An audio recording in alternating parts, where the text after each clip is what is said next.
So let's go ahead and get started on the NES Classic thing. So there's this subreddit that I go onto a lot, pretty much since the NES Classic came out. Yeah. And it's called NES Classic Mods, because I knew eventually it was going to happen. It was going to happen, because it always happens. Well, that, and I mean, like, we already know how much hard drive space is just open and available 4 gigabytes. Yeah, it's huge. The NES Classic is huge. And the mods, and I'm sorry, the ROMs, most of them are less than a megabyte. Exactly. And most of them are less than 500 kilobytes.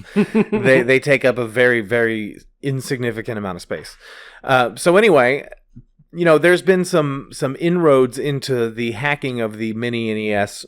There's been like screenshots of people getting Linux to work on it and updating custom kernels and stuff. But finally, it was Saturday, just yesterday, that it was posted that someone did it and hacked it, and they put this like kind of complicated tutorial out there on how to get it to work. And then another hacker came out from Russia, I guess, and actually wrote a program that does all of those things for you. Makes it a whole hell of a lot easier. Makes it a hell of a lot easier. So I'm going to, and I tried it. And so we're going to see, and I'll let you know if it worked or not right now. Right now? Basically, yes. When I got off of work yesterday, I came home, hooked it up. I had bookmarked the page and everything, hooked it up. And how you do it is you hold down the reset button. Yeah. And keep it held down while you press the power button. And it'll turn on, and you can see when the computer recognizes it. You plug the USB. It opens it up in like a boot mode or something, right? I guess so. Yeah. I don't know the technical term Technolingua? for it. Yeah. But basically, you install the driver, and the program does this for you. Yeah. You know, it's like, hey, you need to install the driver. Click OK to do that. No, it's great. And then you dump the image that's on there onto your computer, and then it uploads or flashes a new kernel on there, which is the same thing. All my saves from the games that I had on there, the original 30, are on there. So I found a torrent that has like 700 NES games on it, downloaded it very quickly, and picked out about 20 games to put on there. First, I put DuckTales on there just to test it. Right. And basically, it just, you know, it lets you pick the box art for the thumbnail. Yeah, the thumbnail on the system. And I put DuckTales on there. It did its thing. It didn't take more than 5 minutes, or probably even sooner than that. Right. Brought it back over to the TV, plugged it in, and there it was. And it worked first time, and it was awesome. And I was playing it for a while, and then I was like, oh shit. So I went back and put the rest of the games on there. Right. Now, out of the games that I've put on there, there's only one that's kind of glitchy, and that is Gauntlet. Right. Which sucks, because I love that game. I might try to put a different version of that on there. It could be that the ROM itself had some issues with it. That happens quite a lot. But every other game I put on there, I have had no problems with it. All the display options that are there for the original 30 games are there on the NES Classic. So I can play it with the Pixel Perfect and the CRT mode on all these ROMs that I've put on there. Yeah. And one thing I want to get into that I've never really played a lot before is those homebrew and ROM hack games. I'm going to upload some of those on there and see if they work. But it works. That's the main thing that you need to take away if you're listening to this. It works. Now, I know that a couple of forum users have posted that, hey, this is making my antivirus software go crazy. Well, it didn't even affect mine at all. I even scanned it before I unzipped it, and it was fine. So it might be your antivirus program that's coming up with false positives. And also, apparently, some people have been having problems depending on which USB cable they're using. I used the one that came with the NES Classic that was used to power it, and I just took it out of the wall and plugged it into the computer, and it worked. And which is nice, because I've done the same kind of thing with the PS2 and the PSP, following in like cell phones and stuff and following the directions, and I've never really had a lot of problems in kind of modding my consoles or cell phones or electronics. So I hate to see people that are commenting on forums saying that, you know, it's bricked my system and now it's, you know, it's unusable, because I got it to work. I just followed the directions and it worked flawlessly. Well, okay, so I had seen this story on like Gizmodo or something on Saturday, like an hour or so before you sent me a Facebook message saying, "This is the thing. This thing has happened."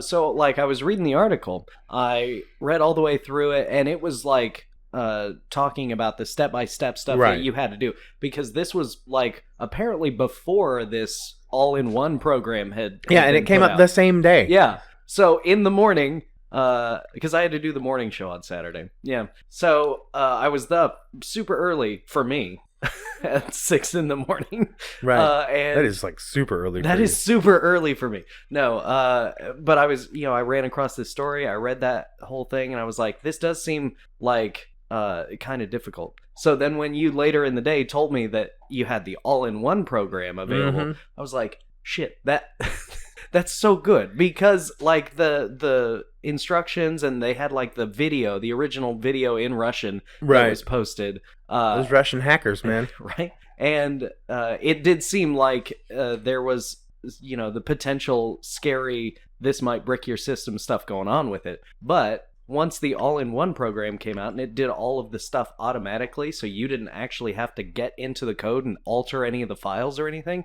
like, yeah. Awesome. Yeah, no, it worked flawlessly. The name of the program, the executable file is called Hackchi2, and it's HAKCHI. And if I remember, I'll post a link to it on the description of the YouTube segment on the description of the podcast page. But the actual name of the program is the NES Mini Pimp Tool. The NES Mini Pimp Tool. And that's what it is. Like, you can select the game, and then it Googles the box art for you, and you can pick it out so it can be on the thumbnails. It's awesome. It's really awesome. And a lot of people in the forums have been like, well, why don't you just get a Raspberry Pi instead and have all of them on there? But it's just different, because it is it's a Nintendo product. So I gave them the money, right? But now I'm able to put some other games on there that wasn't included. Tetris. I can finally fucking play Tetris. Real quick, what? Because I saw that Raspberry Pi mentioned in the Gizmodo article. Right. What is a Raspberry Pi? A Raspberry Pi is like a very tiny computer. It's like a little PCB that's got like an HDMI and USB and everything on it that you can program. Mm-hmm. And I mean, I've seen them go for as little as like $10, these little computers. And you can check out some videos on YouTube. This guy made a Raspberry Pi Nintendo emulator that he used an old NES cartridge. And basically he puts this little computer in there, and he puts a little HDMI out, and he's got the USB ports in where the cartridge slot would be, or the cartridge area would be. And so he plugs these USB Nintendo controllers in it, and he's got all the games.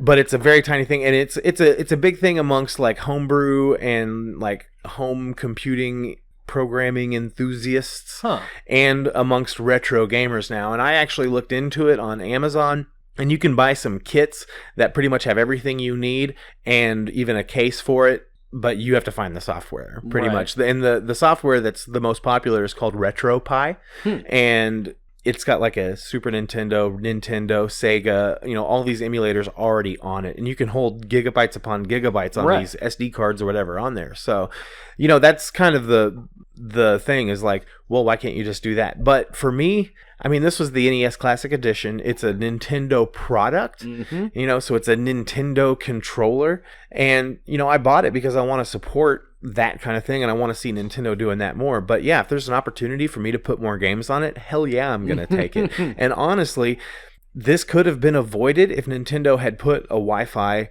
or Ethernet card in it and allowed you to purchase and download games onto it from the very beginning, the virtual console. Yeah. Why did this not have that capability? I mean, it's a $60. You could totally do it for $60, right? Especially since all the games that come on it are already 30, 35 years old. Right. Like none of But they still had to get like licensing for a lot of those third-party games. Of course, for the Marios and Zeldas, they didn't. But for the third-party games, they had to get permission to use those. Of course. And some of the selections was weird. And it was like I was showing you whenever I plugged in the NES Classic for you today. I was like, look, I have Contra, the first one. And not just Super C, which was the one that they picked. Super Contra, yeah. Yeah, which is a good game. I actually owned that game when I was a kid, but it's not Contra. Right. Right. Does the Konami code work on Super C? don't know. See, here's the deal. I didn't know the Konami code until after I had already pretty much played my fill of Super C and Contra when I was a kid. You know, I grew up around that era, and to find out like cheat codes and stuff, you've got to just like hear it on the bus or something, or maybe, you know, Nintendo Power Magazine, but I never bought those magazines. Yeah. I remember, I think it was either Castlevania or Mega Man. One of those has a password system where you basically put dots in a grid. And so, like, my friends and I would draw the grids on our notebook paper, and we would color in the dots where it was, and we would, like, trade them with each other on the bus. And that's where all the video game talk happened for me when I was a kid, was on the bus, man. And that's, like, such an interesting nostalgia thing that, like, kids today don't have any kind of... Dude. Like, if you fight Raiden 6 times on the Underworld map and beat him with double fatalities 3 times in a row, you get to play as Reptile. Right. What? But only when there's a bird flying past the moon in the background. Right, and you also have those, like, urban legends that kind of get passed around, and I remember someone telling me that he was so fast at Mario that when he hit a coin block, he could jump up and catch it when it comes out of the top. And I was like, that's not even possible. And even if it was, it wouldn't do anything. Liar.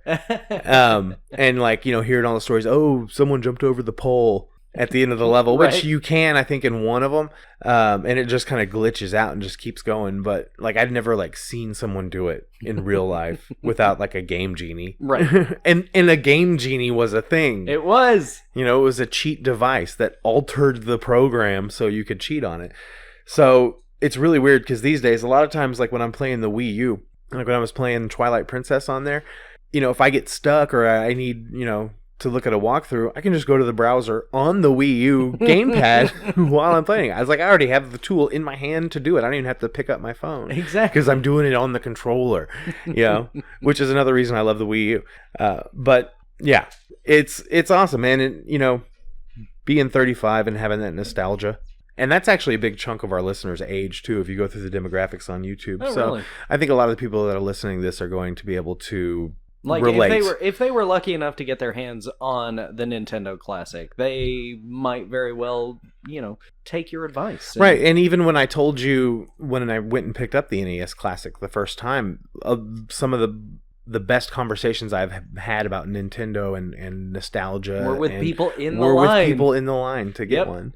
Yeah, and I was one of 2 people that actually got one. So I consider myself lucky, and I see them, they're still going for a lot on eBay and stuff, and I consider myself lucky that I got one. And that kind of did go through my mind when I plugged it into the computer. I'm like, what if I do fuck it up? And I was like, I waited in line for this thing and sold it for $60 or bought it for $60, you know, but it worked. I'm glad. It worked flawlessly. I'm glad that it worked. Yeah. Now there is some speculation on how many games you can actually hold on it, because some people have said, you know, I tried to put 80 games on it and it wouldn't work. So I kept it with 20 on top of it. So but I can always just load a different. Take some of those games off and put. I don't even have to have the original 30 on there. I can just put whatever I want. Yeah.